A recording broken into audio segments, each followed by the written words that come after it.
My name is Olena Carbou, and on behalf of the Ukrainian think tank Liaison office in Brussels, I would like to welcome everyone at our today's webinar on Ukrainian Civil Society, how we called it Through the War to the European Future of Ukraine. And we know that last week, this historical movement indeed that Ukraine has been given the candidate status, and here we cannot underestimate the role of the Ukrainian civil society in this step. So this webinar we are holding with the support of International Renaissance Foundation and European Union within the project of EU4U Society. The idea of this webinar, we have had this idea already for a long time, but we honestly didn't know how in the best way to put it. And we decided to come and to organize these events as close to real life as possible. And actually the purpose of our meeting today is just to show examples of Ukrainian civil society organizations. How did they, how they have been struck by beginning of the war? How did they manage not only to survive, not only to continue to their work, but also to reorient their work in order to be even more useful for the country? And most and foremost, how organizations and colleagues helped each other at the human level, how organizations made families safe of the colleagues, how did they sustain their staff, their personnel, so that they can continue to work during the war. And we know that many of our colleagues have joined, if not military forces, but certainly territorial defense, and all of them, I know from our member organizations, absolutely everyone is participating in volunteering work. And how all of this have been possible. This is so we brought today our colleagues from Ukraine to show the real cases, to share this experience for us who live abroad of Ukraine, just to transfer this experience on ourselves. What would it be if this, God forbid, would happen? What we would, how we would behave, how we would continue work of our organizations, how we will be able to protect our staff, our personnel. And also what is important, this war in Ukraine, it has shown tremendous solidarity of citizens of European Union to Ukrainians.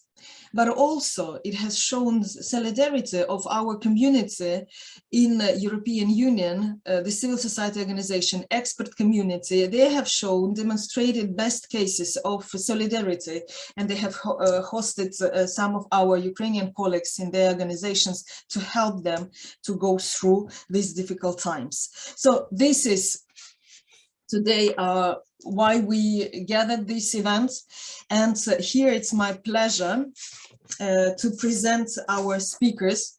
We who came from different organizations of different backgrounds, dealing with different issues, and also from different regions and cities of Ukraine. So each of them have been hit by the war in general, but also with some differences depending on where and how a war has struck them. So today we have with us Olegh Bondarenko from Council of the National Ecological Center of Ukraine, Ilona Sologoub from VoxUkraine, Viktoriia Melnyk from Center of Policy and Legal Reform, Kiev, and Nataliya Yakovlyeva from Charity Foundation Kharkiv with you from Kharkiv. And with this, before I will give floor to our speakers, I would encourage our audience to put your questions. Please use the box Q&A so that we will be able to see your questions and we will be able to react. So now I will give the floor to our speakers today, and all of them have been asked to share experiences of their organizations and to show maybe something extraordinary cases, or how, and most more important, of how they managed to continue their work, what changes have been done inside of their organizations, and how what is this genesis, how it looks like. So I will give the floor first to Olegh Bondarenko. Olegh, the floor is yours. Good morning. Hello, everybody. Although the Russian war against Ukraine has been going since 2014, the consequence of large-scale military invasion of Ukraine on February 24 was total destruction of many cities and mass murder of civilians, which is irrationally cruel and unjustified even from purely military point of view. The life of every citizen in Ukraine, without exception, has changed dramatically. The same happened with activities of companies, institutions, public organizations such as NGOs. It is obvious that activity of our NGO, National Ecological Center of Ukraine, is no exception.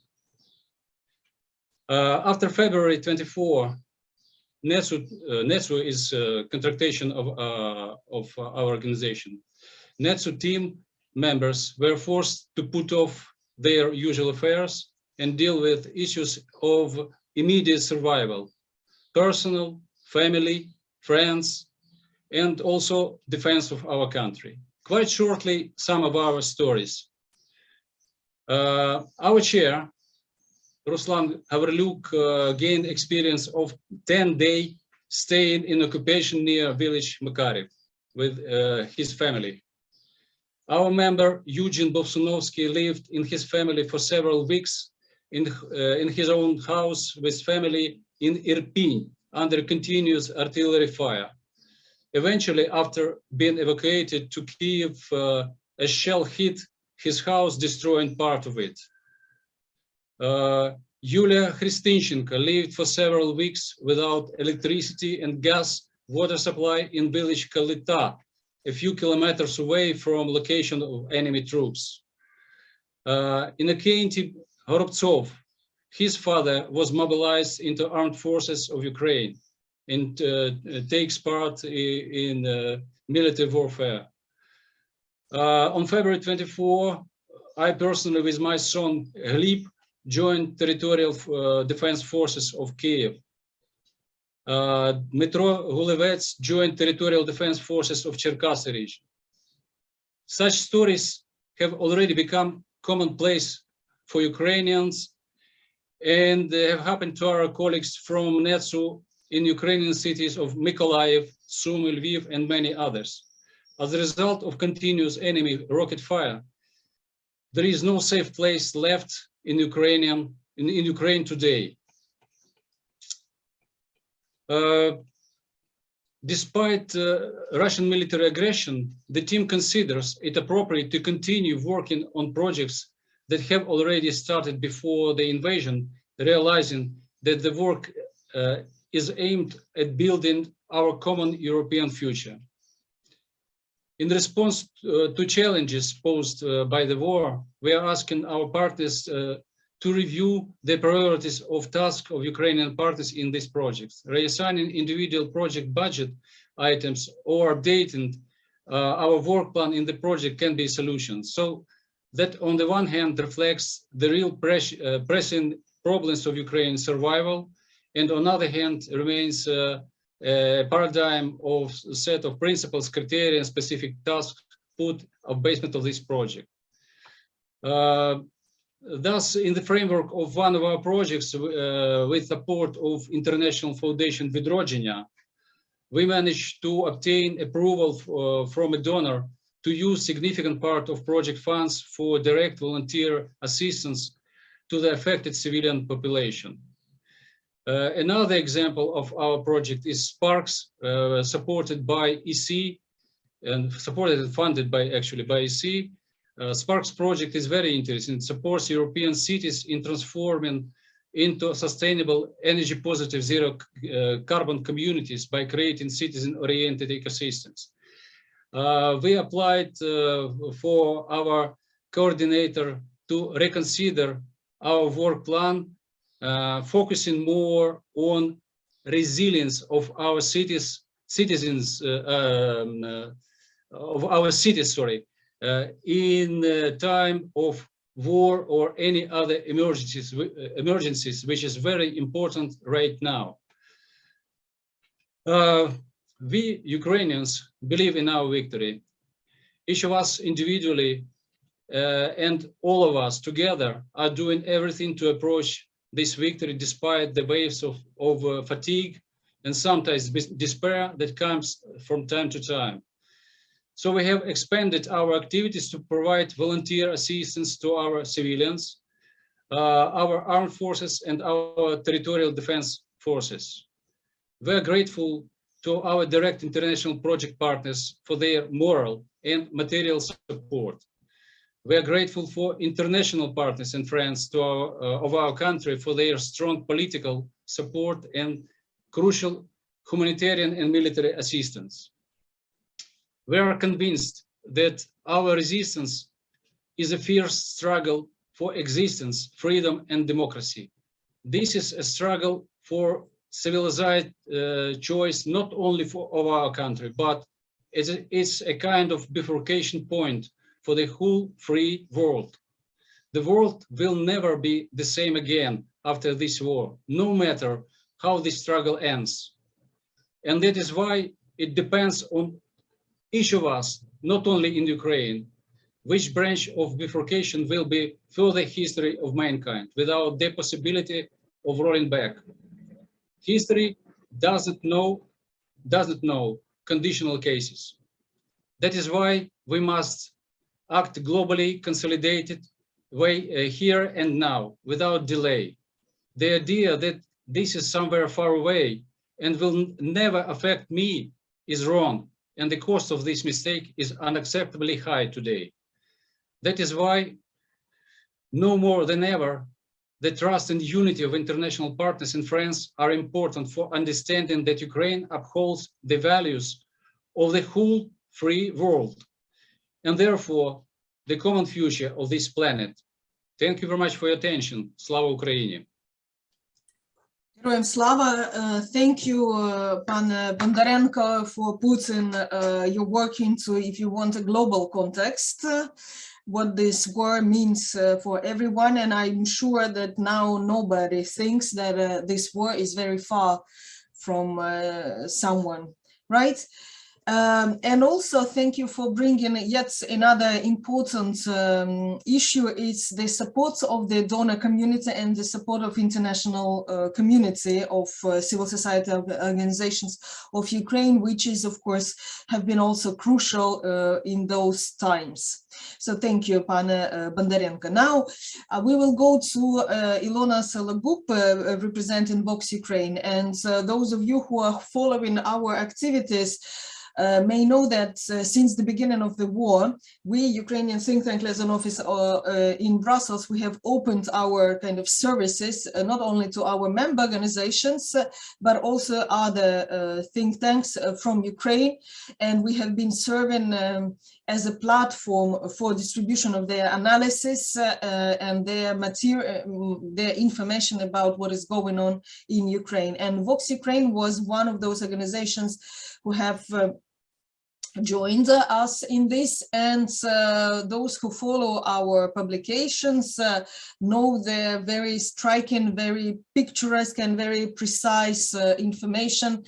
And so Ilona, it's my kind of pleasure to thank you for this, and we hope that we have also distributed your materials as far as possible. And now, Ilona, it will be interesting to get to know your experience of your organization. How did you manage this? How much time it took you to reorient, and what was the most difficult? Who helped you? Who maybe did not help you enough or as much as you expected? So please, the floor is yours, Ilona. Thank you. I would say that our organization was prepared for circumstances by our previous experience, including COVID, because during COVID we switched to online work and to hybrid work, and even before the COVID, because we have editors and we have members of organization located in different countries. This was not unusual for us to organize hybrid or online meetings and communicate distantly. So we have several communication after the full-scale war started. We switched to Signal because it's safer. So we are in a constant communication with each other. And we think that it is very important, and we continue our regular planning meetings every week to talk live to each other. So we try to support each other and to talk live at least once a week. After the full-scale war started, many of our colleagues relocated to some other places. But by now, the majority have come back to Kiev or to where they reside, because also a part of our colleagues work remotely from the places where they live. And two of our colleagues went to the front line, and we collected money to buy some things which they needed for the war. We slightly changed what we do.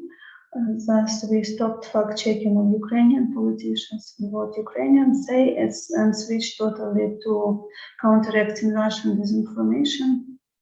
And we also launched a few information products, such as overview of the news of the day, losses of Russian army, victories of Ukrainians, and there is both publication and podcast on the victories of Ukraine. We also started to write a lot about the war, about war economy, with the aim, with the target audience mostly in the West, because when we saw some publications in Western media, we can see that this is mostly through Russian lens. We can understand why, because like Russia was the most important country probably, and many outlets, many bureaus of international media, such as New York Times, for example, were based in Russia. But we encourage everyone to ask Ukrainians and to take Ukrainian point of view, Ukrainian lens. So we had, as for finances, we had some caution, I would say, financial, that allowed us not to worry about the money, because some of the projects in the pipeline were stopped and were reformatted, but recently the projects have been renewed, and we received another project on overview of war-related legislation. So, like right now, the work is more or less back to its usual format. Yeah, what to say else? For the first month, I think, or even 2 months, we didn't have any holidays, days off. But then we thought that maybe we should slow down a little bit and allow ourselves some days off and some rest in order to keep this, in order to live through the marathon rather than a sprint. Thank you. Thank you, Ilona. Thank you for bringing this important, first of all, this, yes, you mentioned that many of the civil society organizations, they have joined this disinformation front. And actually that we have seen this unity where Ukraine was actually speaking with one voice, just at the different directions. And thank you very much for taking up this point of how to prevent from burning out, right? That's what you are thinking, because I know this there's tremendous pressure, and I have heard it from many colleagues that you want to do everything. You don't allow yourself to rest, but then you understand how what damage it is to your own body, so that you will not be able to continue to do anything. And so thank you for bringing this important issue of finding this correct balance, right? Between work and taking care of yourself, taking care of your family, and being safe as much as it is possible today. Now we will move to Viktoriia Melnyk. She's representing Center of Policy and Legal Reform. It's one of our member organizations, and since I know some of this, I know that some of your experts, I know for sure at least one, joined actually the army forces, right? And I know that some territorial defense. So Viktoriia, please tell us more how you work, what has changed, and so what maybe was something most striking in these last months.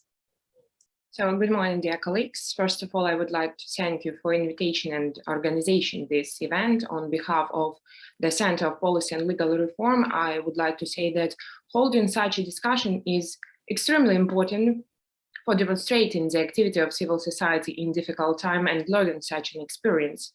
One of the issues of our meeting concerns how the activity of the organization has changed. Of course, on 24th of February, everything changed and Ukrainians changed, and they have been changing for 4 months now.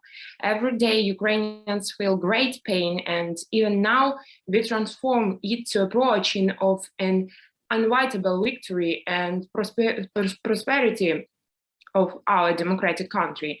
NGOs are now operating in a similar manner, working in all directions to defend our freedom. As regards the Center of Policy and Legal Reform, I would like to know that the organization of activity has been partly changed.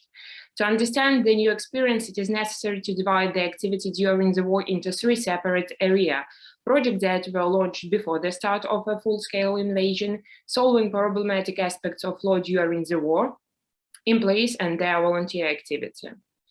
Regarding the projects, it should be noted that despite of the mobilization of 2 our experts, we continued to work on projects that were launched before the start of the full-scale invasion. In some projects, the priorities and deadlines for objectives have been changed, and in some, even the objective changed. This situation is related to the specific of the center activity as we work in the development and advocacy of reforms. We must take into account that some issues cannot be resolved during the war and martial law, primarily due to the ban on amendments, in particular to the Constitution of Ukraine. Thus, we have preserved the activity in all areas by reformatting it to new realities. In addition, recognizing the seriousness of wartime challenges, the Center co-founded the Law in Wartime initiative, the mission of which is to develop specific legal solutions in cases where peacetime legislation does not provide answers to questions that have arisen during the war. The Law in Wartime initiative is focused on the following: providing public authorities, both state government and local self-government, with a well-grounded legal analysis to help them in decision-making process during the wartime and to act more efficiently. Informing Ukrainian legal professionals and civil society activists on available solutions for the legal challenges arising brought by the war. The Center experts take an active part in the work of the initiative, develop solutions and conduct analysis.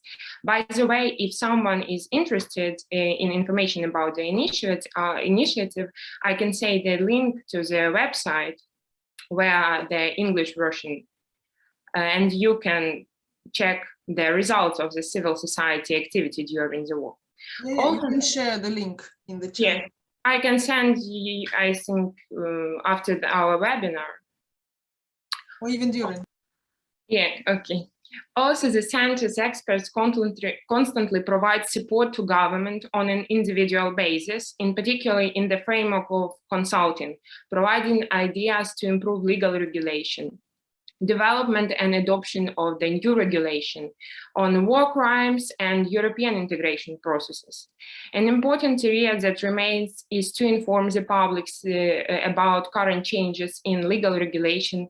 On our website and in social networks, we constantly post information materials in which experts analyze the changes and consequences for the citizen. There is a demand for such work from both citizen and civil servants throughout Ukraine. That is why we continue to work in this direction to provide people with expert opinion when information space is extremely saturated by news and people find difficult to understand how their lives will change.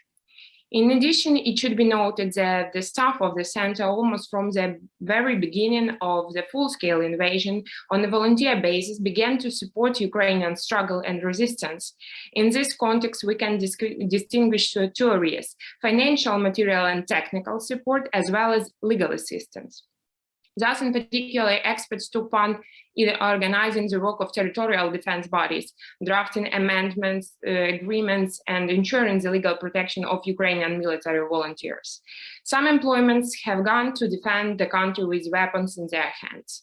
Unfortunately, due to Russian aggression and terror, our experts postponed their activity on the country's development and stand against enemy troops. On the issue of employment security, it should be noted that we currently work in a remote format and everyone chooses their own option and location. Most experts remained in Ukraine and changed their location depending on the situation in regions. However, management is always ready to assist in relocation and security of employees. An important aspect is to ensure the psychological stability of experts during the war. In this context, management and staff are always ready to support the employee and reduce the burden to ensure the proper level of their mental health. It is also worth to note that all donors are understanding changes in projects and are always ready to provide support and additional funding. Some donors have launched new grant competition or propose new project to support the civil society. In our opinion, this is extremely important because civil society has become another important basis of Ukrainian struggle. We must clearly understand that the support of civil society is the key to the democratic development of countries. Because strong society in this aspect will never allow the development of totalitarianism or dictatorship. So support civil society in Ukraine, and we will not only win the war against Russia, but also be able to promote such ideas in countries with less level of development of civil society. Thank you. Maybe you have some question. I will be ready to answer. Thank you, Viktoriia. I will join your support civil society of Ukraine as a prerequisite of democratic development of Ukraine, and if you want of the region, and if you want of the European continent. So I will join you here because Ukraine is proving it by actually doing it right now. And thank you for bringing this excellent example of reorientation of the work of organization, but within the scope of its general activities. And this project of law in times of war, it's I don't know how what can be more timely or more useful. Indeed, how many questions arise for everyone, civil society, for public servants and for people, what can we and what can we not do during the wartime. So thank you again for your work. Yes, and Viktoriia has just shared the link in chat, so encourage all participants to visit this website. So now we it's very interesting. Yes. Yes, absolutely, absolutely. This is very important indeed. Nataliya, we now move to you. Kharkiv is with Kharkiv with you, and we are with Kharkiv. Can you tell us? Can you tell us, please, how did you continue your work? How do you work? Where do you where are you located right now? And how it is worse for Kharkiv? For first-hand information, we know how hard, but we probably do not imagine this. So, Nataliya, floor is yours. Okay, excuse me about my English because I never studied it before. I am from east of Ukraine, and in my school it was prohibited because nobody like English. That's why I know only by ear. Okay, Kharkiv with you as a charitable foundation started in my office here. I look on my phone and who is brave, who will work here, who will give some good opportunity and possibility for others, and then we organized our charitable foundation in this role. In this winter, and by the end of the February, we know about the big war because we live near the border with aggression. All times we know and listen about Russia will fight and try to kill our city. That's why we discuss from the middle of February how we live and what shall we do. And we organized community of volunteer. She had some interesting named Ferroconcrete. I tried to translate and understand for foreign our guest. Ferroconcrete is symbol of our city. Now we are fortress of the border with Mordor. If people do not understand why we named our organization Ferroconcrete, because we are fortress. And this fortress is fight about very aggressive and very unhumane enemy. I tried to talk why we do this job here and what shall we do. We do, for example, I try to look in official. We did our organization to assist the volunteer in Kharkiv region with very simple things. For example, with medicine, with food, with fuel, and then we discuss about promotion, cohesion, and self-organization of some volunteer initiative.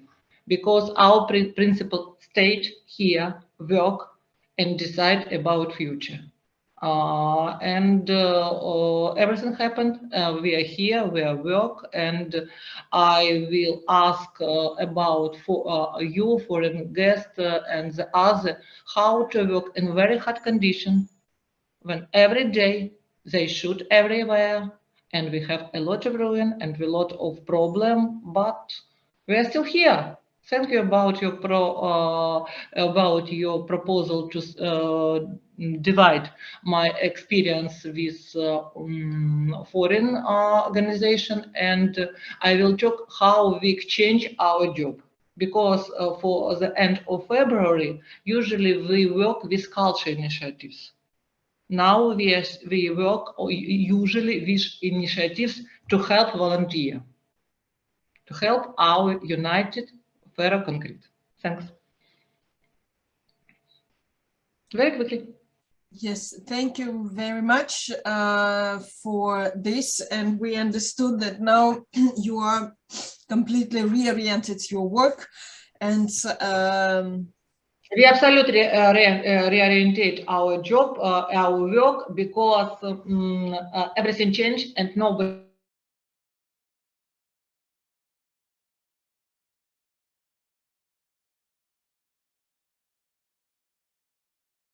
in which, how do you do it? At first, we now on a fortress, and we have a lot of problem with, for example, food, for example, fuel, for example, medicine, for example, information. At first, we are studied the best world practice, how it happened, and what shall the people do.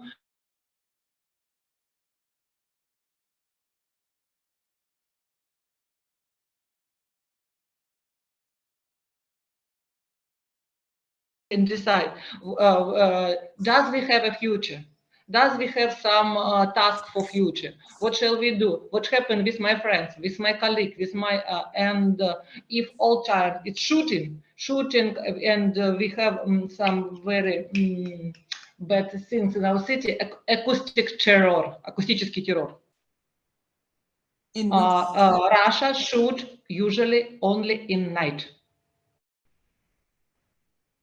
It's acoustic terror when people does not go to sleep. It's demotivate to live. Now in our city we have near 1/3 part of people who lives before the war. It's result of acoustic and bombing terror. People go from our city because they're afraid. They are not possible live in, and we work with citizens how lives in this condition, how made to debrief, how to take some psychological knowledge, how to take some psychological support, because if people all times in very high level of stress, they unimpossible to have some не знают, что делать. They don't know they what didn't to know what they should do. Yes. And we organize people to make a decision about future, and it's not so difficult. And did you engage professional psychologists to help? Yeah, me too. I finished some bad university, good university in bad country. I finished St. Petersburg State University in same, I'm psychologist too. And we know in our memorandum for concrete, we have some additional point to research and dismiss best practice of humanitarian aid and post-war reconstruction. That we speak with Croatian countries, Croatia, with Georgia, with South Balkan countries, how to rebuild and to use the best practice. I was in 30 countries before. I studied travel. That's why I'm so happy that you to propose take part in your conference too. Thank you, and we are happy that you have shared with us. So in a way, you have become like a humanitarian assistant. Yes, humanitarian assistant for leader of opinion who are now in volunteer movement. Because all people go to these people and ask. They might to do information and might to do how to straight and how to live in this very unknown condition. Because nobody knows, but everything know. We can't return in the previous life, but nobody knows what shall we do in future. Thank you very much. Because you also raised, I put myself several questions, which I hope I will be able to ask you in all of you in Q&A. And one of them is actually this mobilization of assistance and cooperation between organizations of civil society. Yeah. How did it work? I mean, it's my question to all speakers, just to add to Q&A. How did you help each other? Did you share your best experiences between you? This is my first question. The second one would be, is what about cooperation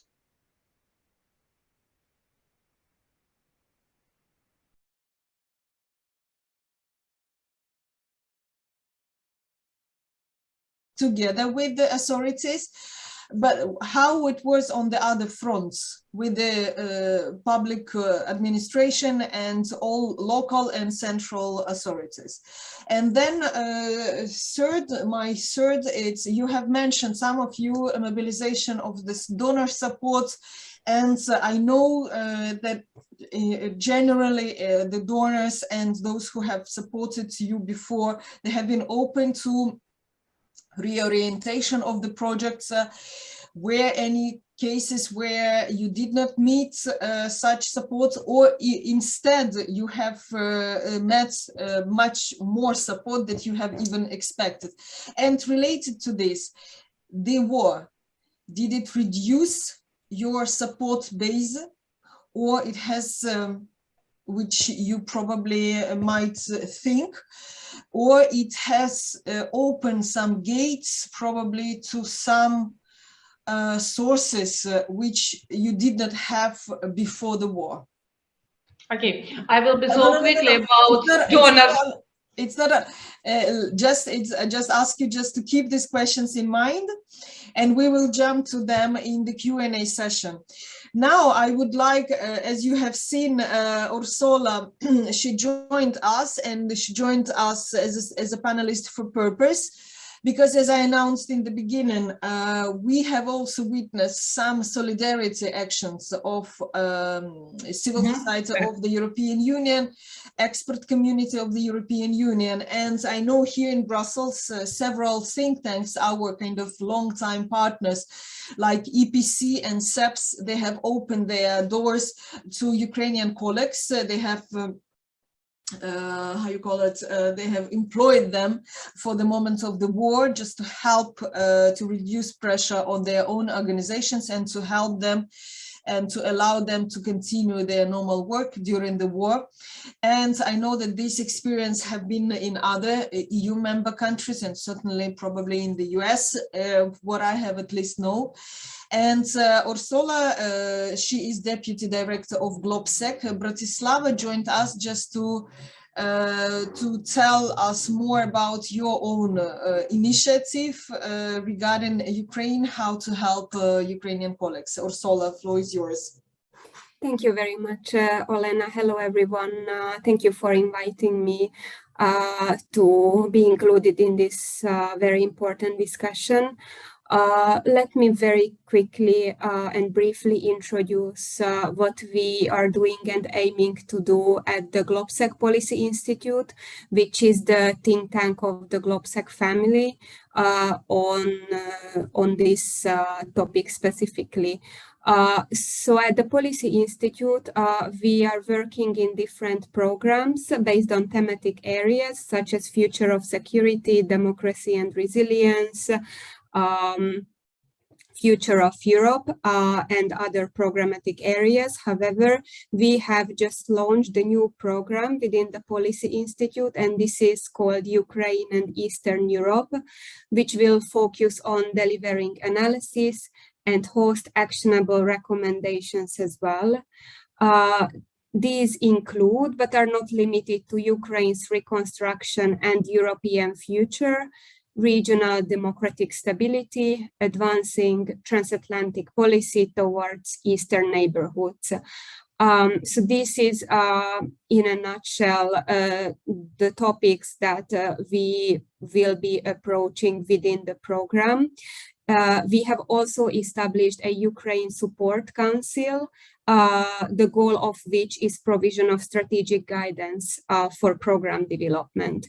This council will be led by renowned professionals, statespersons, as well as business leaders who will, through their help, the council will provide tailor-made advice and innovative ideas on the reconstruction of the country and modernization of its statehood.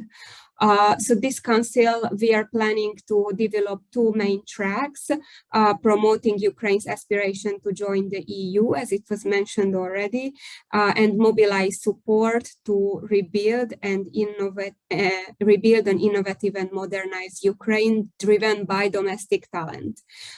So to this aim, we are launching two initiatives within the Council. The first one will be Ukraine-EU accession platform, which will provide analysis as well as bring together stakeholders to support the country on this road.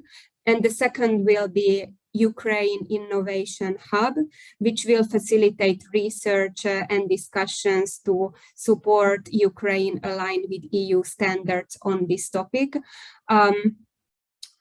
Last but not least, and this is an important part of our initiatives, the program will be supported by at least 8 fellows from Ukraine who are experts within their field. They are coming from both academia, civil society, as well as the private sector and public sector as well.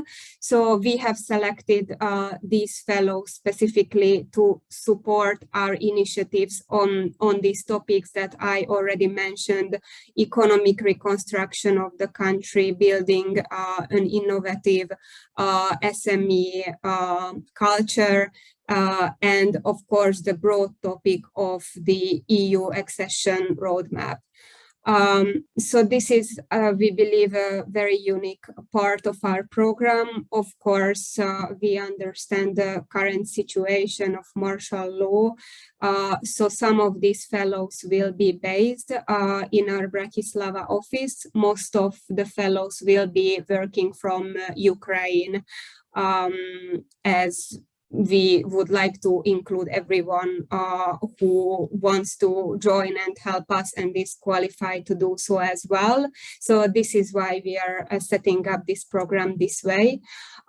So all, in a nutshell, what we are trying to do within our capacities is to provide a value-added research as well as a platform via our activities and conferences, which I believe was quite visible at the Globsec Bratislava Forum, where, you know, the topic was very highly featured.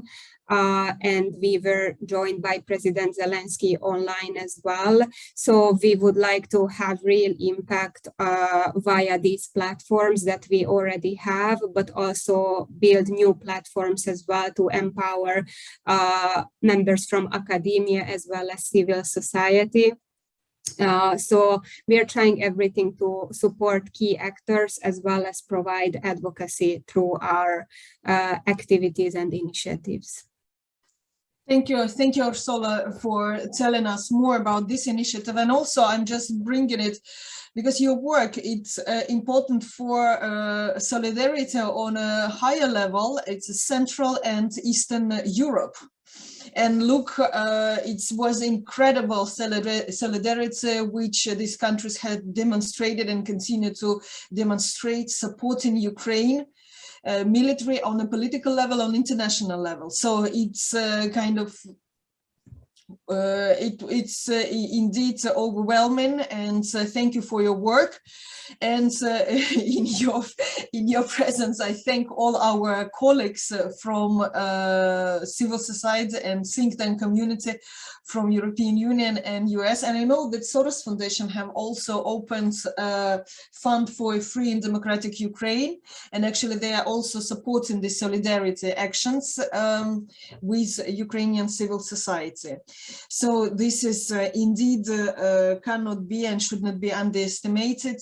We say, right, sure, how you call it, that the bad things are capable of bringing some good things as well. There's no bad things without a good side of it.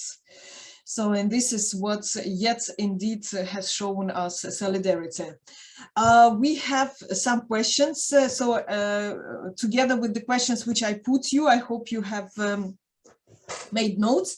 We have another question from our colleague from Netherlands, Tony van de Tok. Actually, it's a very interesting question, which I also would be interested to know myself. I hope I know the answer, but I want our colleagues to join me.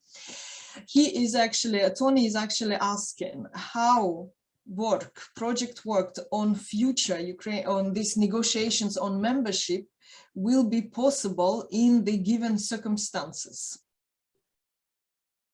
I want our Ukrainian colleagues to confirm or not confirm whether we are able to continue this. Actually, it's our natural policy work.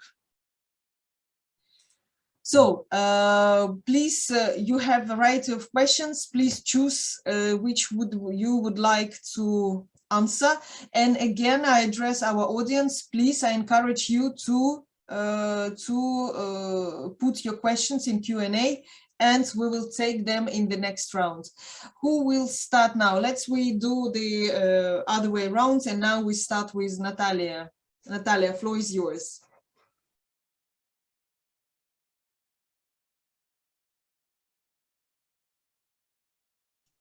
Microphone. Microphone, you need to unmute yourself. Right. Excuse me. I will start about negotiation and communication with donors, because it's very interesting for everyone. I very like to accounted everything, because I have some additional information in mathematics.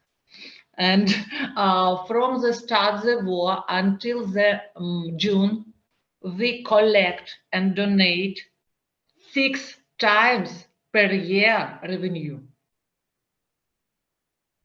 6 times. It means it's in financial form. It's near 14 millions of hryvnia. We change everywhere, and many thanks our donors. They help us in this very huge challenge. That's why I am still here and we talk. Thanks. It's quite impressive numbers. Thank you. Now, Viktoriia, you are. So thank you so much for the questions. I will start from the cooperation with other civil society institution or organization. I want to tell that even before the full-scale invasion, we have a cooperation in different projects with any other civil society organization, and now we have some initiatives, but it is not time to speak about this public. But these initiatives are aimed on the future of Ukraine and the recovery and reconstruction of Ukraine after our winning, I think.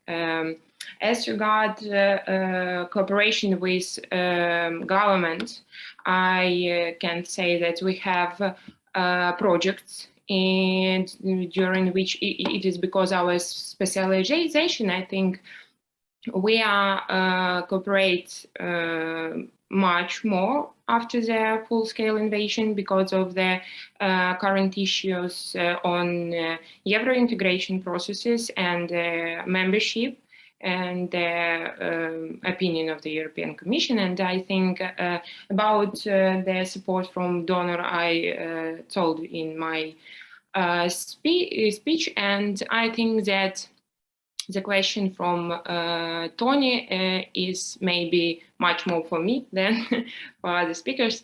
It is possible to do policy development in these circumstances, but in different deadlines. So if we can do this before the war, we can do this much more quick. Now we need much more time because of the some ban for amendments and like this. But the opinion of European Commission has some points that we can do. It is especially related to the criminal law or the law on anti-discrimination and like that. But that's why I think Ukraine can make some progress in this sense, and we, like Analytical Center, we try to help government in this context. So we have some more question, I think. I read and maybe answer in a... Yes, this question, the next one, we will answer next round. Ilona. Thank you. So about cooperation with other NGOs, we continue cooperation with all the organizations that we've been cooperating before. Like we share products of each other, we try to support each other and help. As for the question of European integration that was asked in the chat, I think the work can be done now as well. For example, nobody prevents the president from appointing the anti-corruption prosecutor or from continuing judicial reform and so on. So I think the war does not prevent reforms. On the contrary, it can intensify it. And as we follow the reformist legislation, we see that some things are being adopted, and it's good that reforms continue. Thank you very much. Thank you for mentioning, you refer to this famous list of the European Commission, right, which is put in the opinion which Ukraine has to undertake as the immediate tasks with regards to granting of the candidate status. And I can only thank you for what you have said and join you in this. Pane Olegh, reflect on what you would like to. Regarding cooperation between the organization, I may say that at the moment, much more important direct human links than formal links between organizations. And it is a requirement of our time. Regarding the support, governmental support, it is much more interesting because the government does a lot in context of removing or simplifying regulation. For example, it is much more easier to register own weapon, which I'm going to do actually. What about may say about Tony question? Yes, of course. It is very important, and partly we answered this question, especially Viktoriia Melnyk told us about the reorientation of work of their organization. I mentioned already of changing or amending priorities of our work. So we do this. We just justify our work to real circumstances. European Commission is much more bureaucratic, and in this way we cannot change their rules, but we can apply, and we do, for our partners and coordinators or donors in our projects, and in many cases we find their understanding and support. So problem is solving in many cases. Problems are solving in many cases. Thank you. Thank you, colleagues. I can also join you in your kind of general notion that our organizations, think tank communities, civil society are still capable to continue their policy work, and actually they are demonstrating it, and even with the slowdown of the processes, it is still possible. And here we have a related question, a new question from Jan Anthony. I will read it. You hear it, you see it also on the screen, but it's I will read it. Integration of Ukraine can be business as usual. Otherwise, the risk is that it will become trapped in technical discussions over legislation, and 10 years from now, we will still be talking. Adding 44 million highly motivated and well-educated citizens is in the EU interest. It is not a charity. How do we make sure this political perspective is driving integration? It's quite, I would say, abstract, but nevertheless important question. If I reformulate it correctly, then how we ensure that it remains to be a driving force to make Ukrainian membership possible. So the question to the speakers: how do you think we are able to keep this momentum? I have some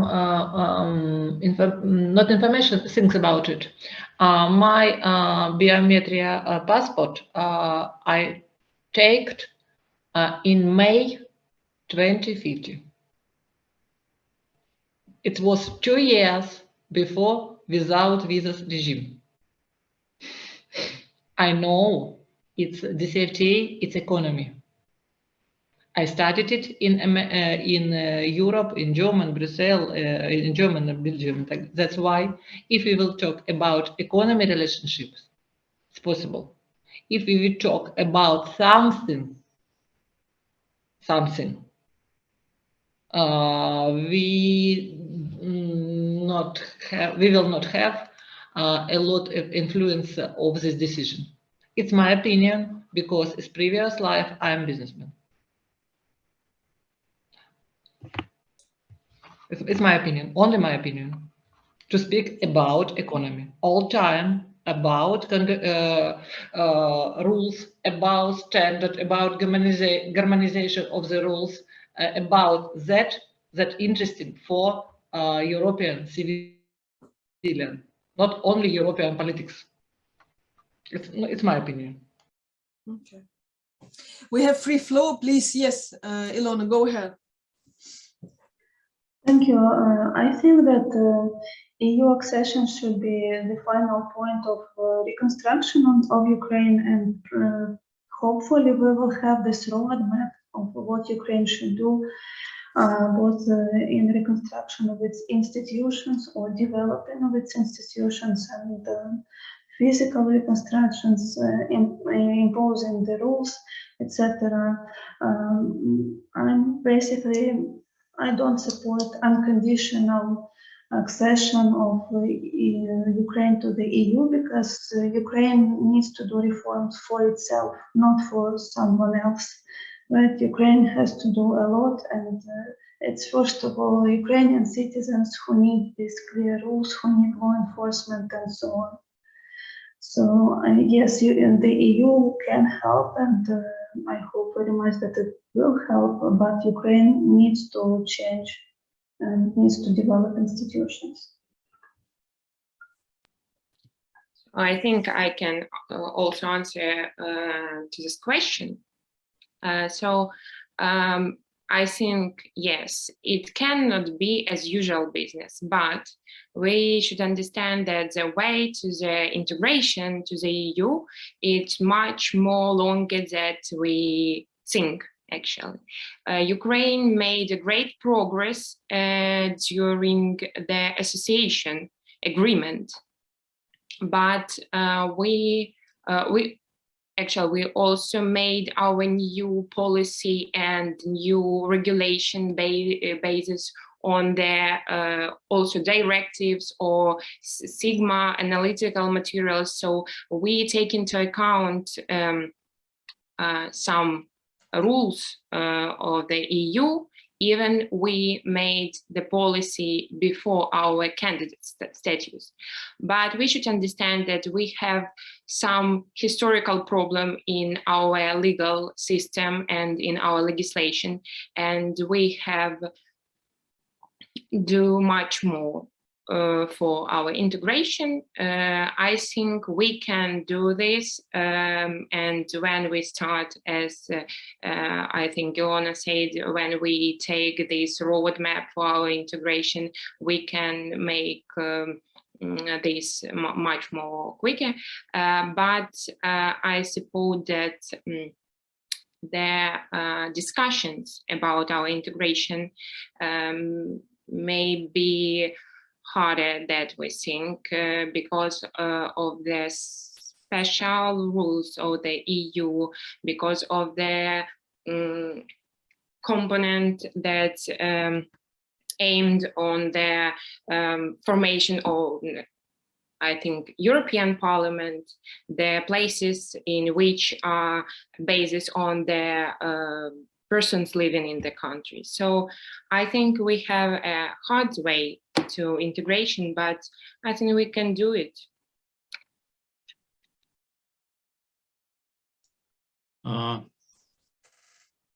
Let me answer very shortly this question. It is very important and interesting question.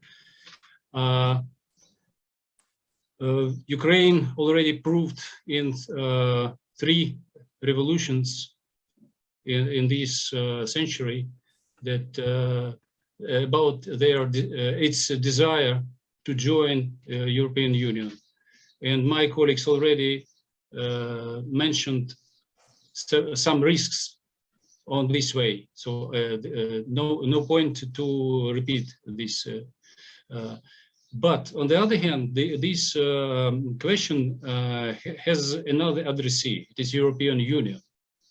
How the European Union see integration of Ukraine? The answer is not as clear as we would like to see it.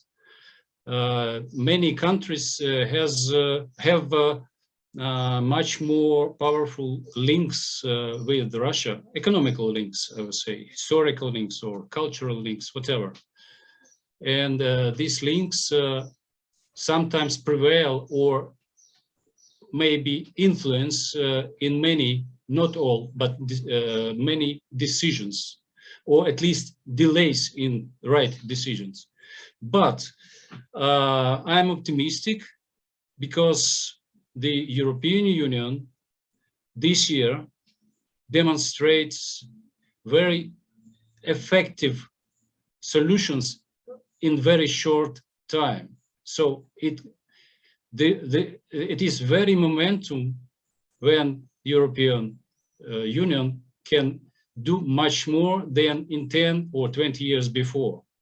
So in this way, together, Ukraine and the European Union can finalize this job, our common job, regarding integration. Thank you. Thank you, Pana Bondarenko. Actually, you have well noted it, that the things which did not happen for decades, right, now are happening with the cosmic speed with regards to the change of the position with regard to the integration, but the situation is bringing people to make these decisions. And actually, I would echo my colleagues saying that, yes, we all want, and all of us have been working for years for bringing Ukraine to this moment of candidate and for the potential future membership in the European Union. But nevertheless, I will echo Ilona here, that we do believe that quality should not be sacrificed for the sake of speed. And that this is in hands, and this is in the interest of Ukraine to do the reforms, especially with such a clear guidance and with such a clear approach, which European Commission has proposed in this opinion. Having this mechanism of push, meaning the suspension mechanism of push on reforms on Ukraine. But nevertheless, we should not forget that the country is at war and we all need to consolidate our efforts. I have a question to you. I encourage again the audience to the questions, but I would like to ask our participants about actually the future of the Ukrainian civil society, right? So for the decades, we have had our usual suspects, well-known non-governmental organizations, think tank community, some of associations, and so on and so on. But more or less, it was this field which has been people and organizations who have been working long time in this area. My question to you, how war has changed the field of Ukrainian civil society? Do you see newcomers, new organizations, I don't know, types of organizations, people are coming into, and I speak about active civil society. Do you already see this new people around you, people, organizations? I don't know, how about business?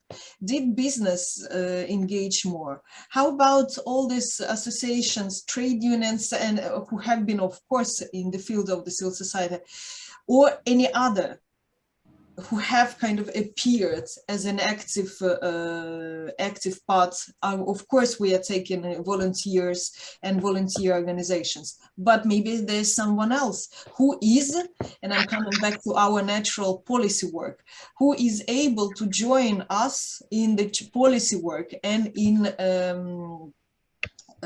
state development in the future. So my question on the future of the civil society of Ukraine. Please take your floor. It's very difficult.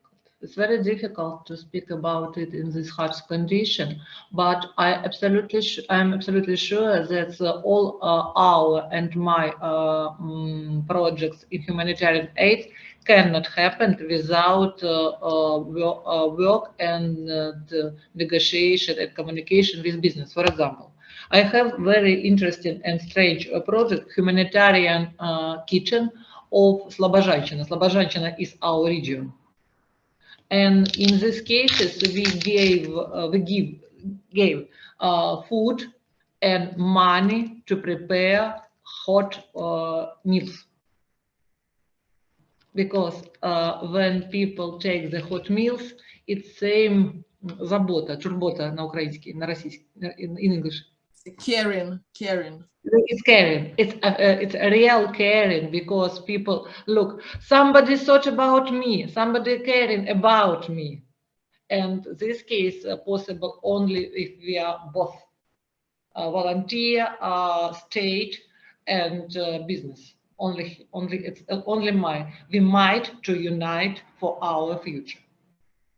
That's why we, for example, in our memorandum of Concrete, we unite 12 dozen of organizations.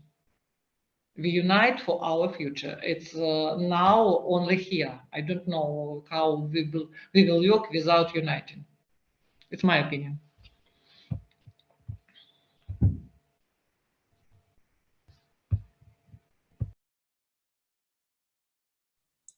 So I tried to answer also on this question.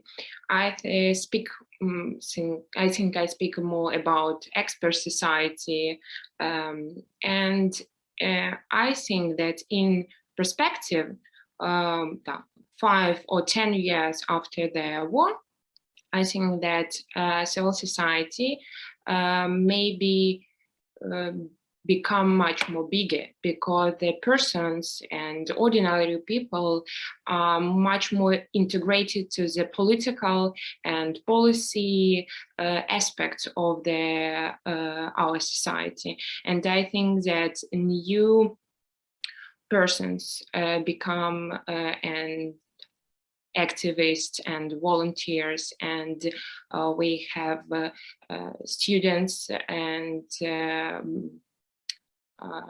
at school and at the university, which is interesting about the situation. New покоління, вибачаюсь. New generation. Yes, new generation. I think that they can make our civil society much more stronger in a perspective. Thanks.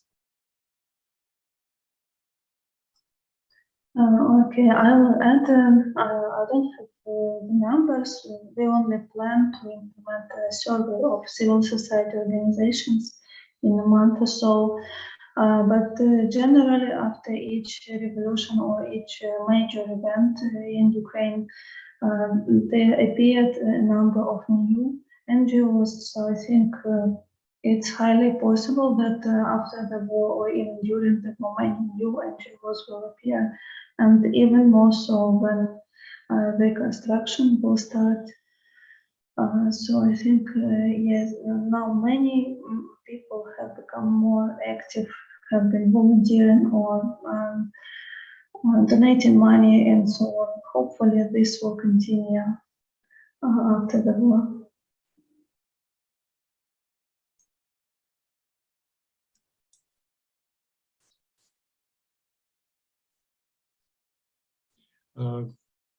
May I close this topic? Okay.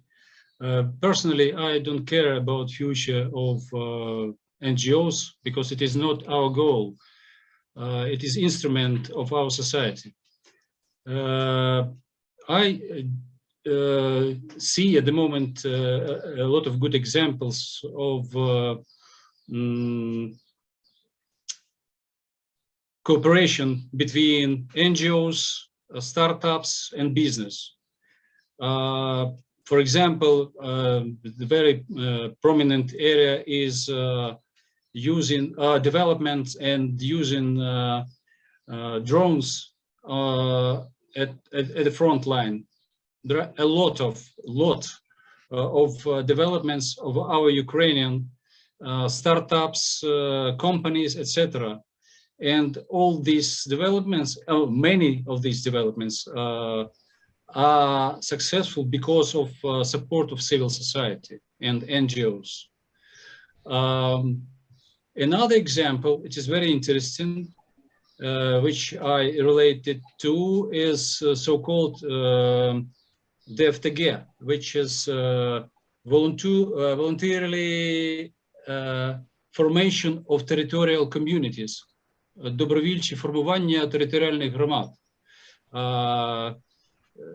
It is very interesting topic, and I familiar with these people who are communicating and doing some things voluntarily at their own, without any governmental support, in order to improve and strengthen our defense. So there are a lot of good things we will see in the near future in this direction. Thank you.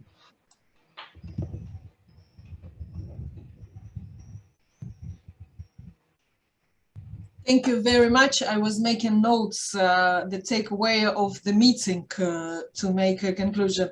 So now it's a final call for the question from the audience.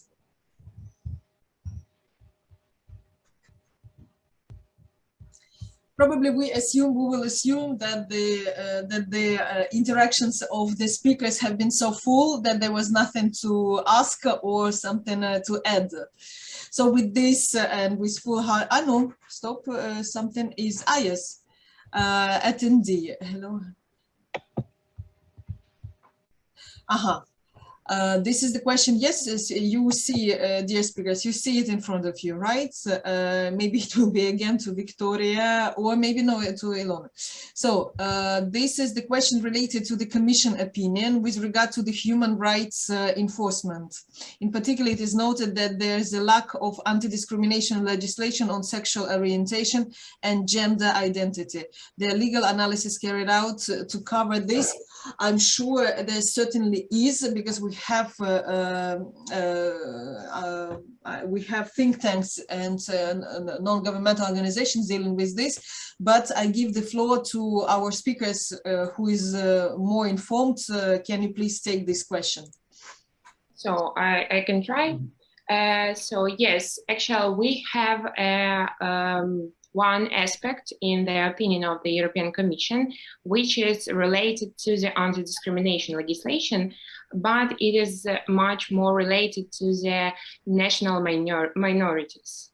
So I can underline that Ukraine made progress a couple of years in the integration to the legislation, these identification aspects. So not only sex or gender, but much more identification aspects. As regard to the national minorities, I think that I told not only about our organization, but also about the decisions of the European Court on Human Rights. We have some decisions which is under the control of the Committee of Ministers, and I think that many organizations is doing some analytics materials on this matter. we do not have, because we have some different aspects of our work, but this is a question which is discussed in Ukraine all the time. Ilona, do you want to add to this? No, I can add a little bit. Since this is already in the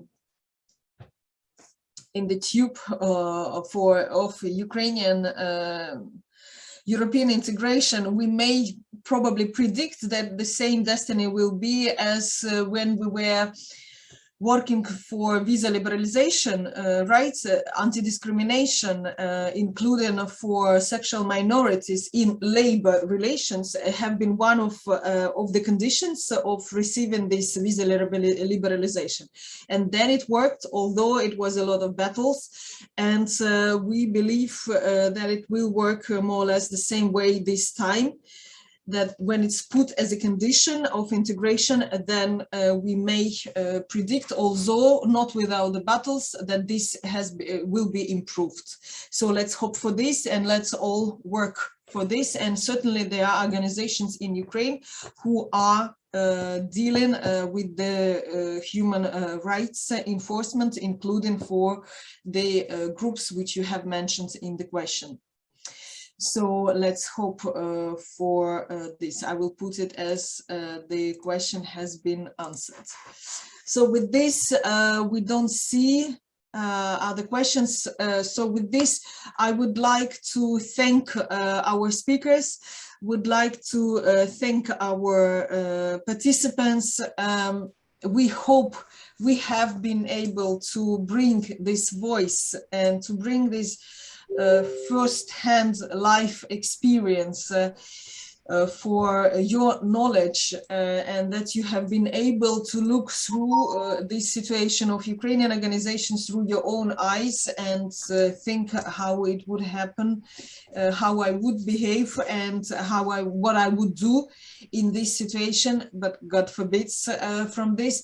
And my kind of takeaway is that now the Ukrainian civil society, when it came and it's continuing to go through war, it gains even more power as a survival and as a fighter, right? And it makes the Ukrainian civil society stronger.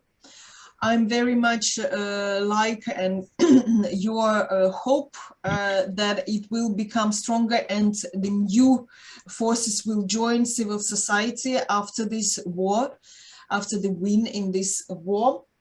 And that the future of Ukraine continues to be in safe hands of the Ukrainian civil society and of the Ukrainian expert community. So with this, I thank you all, and we will see each other in our future events and environments. And I wish everyone, I wish all speakers and all your colleagues to be safe and continue your hugely important work. Thank you. Thank you.